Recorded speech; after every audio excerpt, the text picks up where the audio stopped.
there's this stress का ऐसा हमने विलन बना दिया है कि स्ट्रेस से ज्यादा तो बुरी कोई चीज ही नहीं है, like it's the worst thing ever and we should not stress, and if we have stressful thoughts तो कुछ और सोच लो, कुछ और कर लो, अपने आप को डिस्ट्रैक्ट कर लो।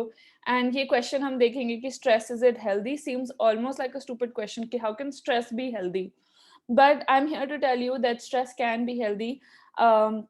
स्ट्रेस सिर्फ हम उसको समझते हैं जब हम उसको संभाल नहीं पाते हैं, बट स्ट्रेस उस टाइम पे भी होता है जब हम मोटिवेटेड फील करते हैं, जब हम किसी चीज को पाने के लिए मेहनत कर रहे होते हैं, या किसी चीज की डिलीवरी करने के लिए उसको मेहनत कर रहे होते हैं, वो भी एक स्ट्रेस होता है, but that's the healthy kind of stress. It's called eustress. And the negative kind of stress, when it crosses a certain borderline, it's called distress. The eustress and the distress is the healthy and the unhealthy stress levels that are there in our bodies and produced by our minds. Let me just give you a brief introduction about how healthy stress should look like, because if there was no stress in our lives, I promise you हम कुछ नहीं करते, हम घर पे बैठते, खाना खाते, मोटे हो जाते, बीमार हो जाते। तो थोड़ा बहुत स्ट्रेस लाइफ में बहुत जरूरी है, और स्ट्रेस को विलेनाइज नहीं करना है, स्ट्रेस को हमें एडिक्वेटली यूज करना है, स्ट्रेस को हमारे को अपनी एडवांटेज में यूज करना है. So let's talk about you stress. You stress is something that promotes goal directed behaviour. Now, what is goal directed behavior?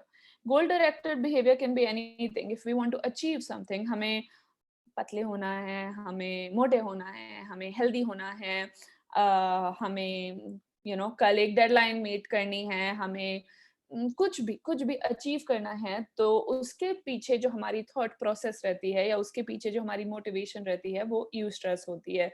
It keeps you going, it keeps you right on track, it keeps you away from being lazy and lethargic, and keeps you motivated and keeps you productive, most importantly. Now distress is the level of stress that becomes unbearable, कि बिल्कुल समझ ही नहीं आ रहा है कि जो काम करना है वो कर ही नहीं पा रहे, क्योंकि स्ट्रेस में इतना दब जा रहे हैं हम. तो डिस्ट्रेस ऐसा होता है कि हमारी बॉडीज को और हमारे माइंड को नेगेटिवली अफेक्ट करेगा. बेसिकली आप करोगे कम और सोचोगे ज्यादा, you will do less and you will think more. That is what distress is. So distress is the villain, but eustress or stress in general is not necessarily the villain. Distress is also something that spoils your social relationships. कि आप अगर stress में ही रहेंगे तो आपकी जो relationships हैं, घर परिवार में, friends हैं, partners हैं, ये लोग खुश नहीं रहेंगे क्योंकि आप इनसे अच्छे से engage नहीं करेंगे. So distress is the one that we have to learn to manage, whereas eustress is the one that we have to keep with ourselves. We have to use productively, और उसको पूरी तरीके से खर्च करके हमारे को अपने goals achieve करने हैं.